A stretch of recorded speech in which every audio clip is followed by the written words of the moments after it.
ಈ ಸಾಬೂನನ್ನು ಕೈಗೆ ಹಚ್ಕೊಂಡು ಅಂಗೈಗೆ ಹಚ್ಕೊಂಡು ಎರಡು ಅಂಗೈಗಳನ್ನು ಸರಿಯಾಗಿ ಹರಿಯುವ ನೀರಲ್ಲಿ ಉಜ್ಜಿ ಆನಂತರ ಬೆರಳಿನ ತುದಿಗಳನ್ನು ಕ್ಲೀನ್ ಮಾಡಿ ಆನಂತರ ಎರಡೂ ಕೈಗಳ ಬೆರಳುಗಳ ಎಡೆ ಅಥವಾ ಬೆರಳುಗಳ ನಡುವಿನ ಜಾಗವನ್ನು ಕ್ಲೀನ್ ಮಾಡಿ ಹಿಂಭಾಗ ಕ್ಲೀನ್ ಮಾಡಿ ಹೆಬ್ಬೆರಳನ್ನು ಕ್ಲೀನ್ ಮಾಡಿದರೆ ಅಷ್ಟೇ ಕೈ ತೊಳೆಯುವುದೇ ವಿನಃ ಬರೀ ಕೈಯಲ್ಲಿ ನೀರು ಮುಳುಗಿಸಿ ಸಾಬೂನು ಹಚ್ಚಿದರೆ ಕೈ ತೊಳೆಯುವುದಲ್ಲ.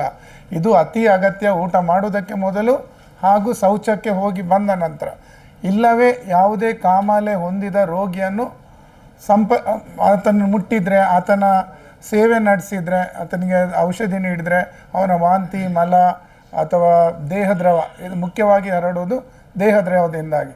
ಸೊ ಇಷ್ಟು ತುಂಬಾ ಅಗತ್ಯ. ಹೆಪಟೈಟಿಸ್ ಎಗೆ ಸಂಬಂಧಪಟ್ಟ ಹಾಗೆ ಡೆಂಗು ಮತ್ತು ಮಂಗಳೂರಲ್ಲಿ ಮಳೆ ಬಿಟ್ಟು ಬರ್ತಾ ಇದೆ. ಒಂದೇ ಸಮನೆ ಮಳೆ ಇಲ್ಲ. ಸೊ ಯಾವಾಗೆಲ್ಲ ಬಿಟ್ಟು ಮಳೆ ಬರ್ತಾ ಇದೆ ಆವಾಗೆಲ್ಲ ನೀರು ಅಲ್ಲಿಂದಲ್ಲಿ ನಿಂತುಕೊಳ್ತದೆ. ಅದರಲ್ಲೂ ಹೆಚ್ಚಾಗಿ ಈಗ ಏನಾಗಿದೆ, ಕಳೆದ 1-2 ವರ್ಷದಿಂದ ಡೆಂಗು ಕಮ್ಮಿ ಇದ್ದ ಕಾರಣ ಜನರಿಗೆ ಡೆಂಗುವಿನ ಬಗ್ಗೆ ಇರುವ ಅರಿವು ಕಮ್ಮಿ ಆಗಿದೆ. ಆ ನಿಟ್ಟಿನಲ್ಲಿ ಜನ ಎಲ್ಲ ಕಡೆ ಮತ್ತೆ ನೀರು ನಿಂತು ಸೊಳ್ಳೆಗಳ ಉತ್ಪತ್ತಿ ತಾನ ನಮಗೆ ಕಂಡು ಬರ್ತಾ ಇದೆ.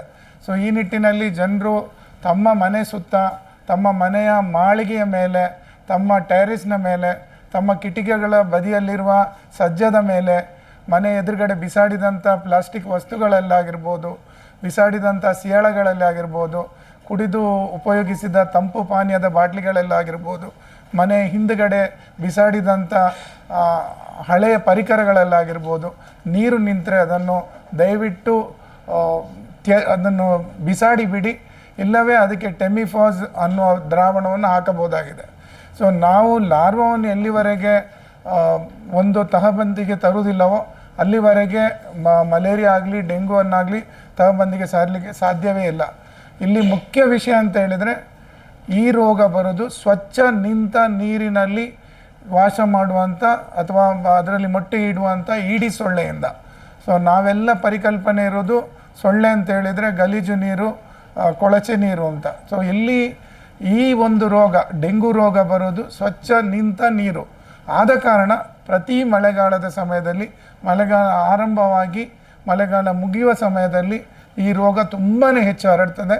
ಹಾಗೂ ಇದಕ್ಕೆ ಖಚಿತವಾದ ಯಾವುದೇ ಔಷಧಿ ಇರುವುದಿಲ್ಲ. ಸೊ ಖಚಿತವಾದ ಔಷಧಿ ಇಲ್ಲದ ಕಾರಣ ರೋಗ ಬಾರದ ಹಾಗೆ ತಡೆಗಟ್ಟುವುದೇ ಒಂದೇ ಅದಕ್ಕಿರುವಂಥ ಮಾರ್ಗ. ಇನ್ನೊಂದು ಅಂತ ಹೇಳಿದರೆ, ಯಾರಿಗಾದರೂ ಜ್ವರ ಬಂದರೆ ಇಂಥ ಸಮಯದಲ್ಲಿ ಡೆಂಗು ಆ ರೀತಿಯ ಜ್ವರವೇ ಅನ್ನೋದನ್ನು ಪರೀಕ್ಷೆ ಮಾಡುವುದು ಕೂಡ ಅತಿ ಮುಖ್ಯ. ಹಾಗೂ ಎಲ್ಲಕ್ಕಿಂತ ಅಗತ್ಯ ಇದಕ್ಕೆ ವಿಶ್ರಾಂತಿ ಹಾಗೂ ದ್ರವಯುಕ್ತ ಆಹಾರ. ಸೊ ಈ ಆಹಾರ ವಸ್ತುಗಳನ್ನು ಕೂಡ ಖಾರ, ಹುಳಿ ಮತ್ತು ಉಪ್ಪು ಇದು ಕಮ್ಮಿ ಇರುವಂಥ ಆಹಾರವನ್ನು ಸೇವಿಸಬೇಕು. ನೀರಿನಂಶ ಜಾಸ್ತಿ ತಗೊಳ್ಬೇಕು. ಸರಿಯಾದ ವಿಶ್ರಾಂತಿ ತಗೊಳ್ಬೇಕು. ಜ್ವರ ಮೊದಲ 4 ದಿವಸದ ನಂತರ ಇನ್ನೊಂದು ಸಲ ಜ್ವರ ಬಂದರೆ ಅದರ ಅರ್ಥ ಆ ರೋಗ ಮತ್ತೆ ಬೆಳೀತಾ ಇದೆ ಅಥವಾ ತುಂಬ ಜೋರಾಗಿ ಬರ್ತಾ ಇದೆ ಅಂತ. ಅಂಥವರೆಲ್ಲ ವೈದ್ಯರನ್ನು ಭೇಟಿಯಾಗಬೇಕು. ಸ್ವಯಂ ಔಷಧಿ ಖಂಡಿತ ಅಪಾಯಕಾರಿ. ಯಾವುದೇ ರೀತಿಯ ಆ್ಯಂಟಿಬಯೋಟಿಕ್ ಡೆಂಗು ರೋಗದಲ್ಲಿ ಪ್ರಯೋಜನಕಾರಿ ಅಲ್ಲ. ಆದ ಕಾರಣ ಡೆಂಗು ರೋಗ ಬಂದರೆ ಎಲ್ಲಕ್ಕಿಂತ ಅಗತ್ಯ ಸರಿಯಾದ ವಿಶ್ರಾಂತಿ ಹಾಗೂ ತುಂಬಾ ಜ್ವರ ಇದ್ದರೆ ಜ್ವರ ನಿವಾರಕ ಔಷಧಿ ಮಾತ್ರ.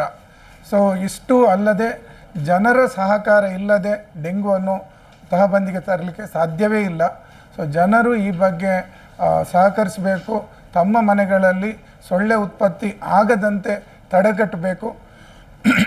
ಒಂದು ವೇಳೆ ಅವರ ಮನೆಯಲ್ಲಿ ಯಾರಿಗಾದರೂ ಡೆಂಗು ಬಂದಿದ್ದರೆ ಆ ವ್ಯಕ್ತಿಗೆ ಸೊಳ್ಳೆ ಕಚ್ಚದಂತೆ ಕೆಲವೊಂದು ಉಪಾಯಗಳನ್ನು ಅನುಸರಿಸಬಹುದು. ಒಂದು ಸೊಳ್ಳೆ ಪರದೆಯನ್ನು ಬಳಸ್ಬೋದು. ಇಲ್ಲವಾದಲ್ಲಿ ಮೈಗೆ ಕಹಿ ಬೇವಿನ ಎಣ್ಣೆ ಮತ್ತು ತೆಂಗಿನೆಣ್ಣೆ ಮಿಶ್ರಣ, ಅಂದರೆ 4ರಲ್ಲಿ 1 ಅಂಶದ ಬೇವಿನ ಎಣ್ಣೆಯು 3ನೇ 4 ಅಂಶದತ್ತು ತೆಂಗಿನ ಎಣ್ಣೆಯನ್ನು ಮಿಶ್ರ ಮಾಡಿ ಹಚ್ಚಿದಲ್ಲಿ ಚರ್ಮದಲ್ಲಿ ಬರುವಂಥ ಗುಳ್ಳೆ ಏನು ಬರ್ತದೆ ಡೆಂಗುವಲ್ಲಿ ಅದಕ್ಕೂ ಉಪಯೋಗ ಆಗ್ತದೆ. ಅದೇ ರೀತಿ ಸೊಳ್ಳೆಯು ಕಚ್ಚದಂತೆ ಅದು ತಡೆಗಟ್ತದೆ. ಸೊ ಇಂಥ ಸುಲಭವಾದ ಉಪಯೋಗ ಮಾಡ್ಬೋದು. ಮನೆಯಲ್ಲೇ ಲಭ್ಯ ಇರುವಂಥ ಹೊಗೆಯನ್ನು ಹಾಕ್ಬೋದು.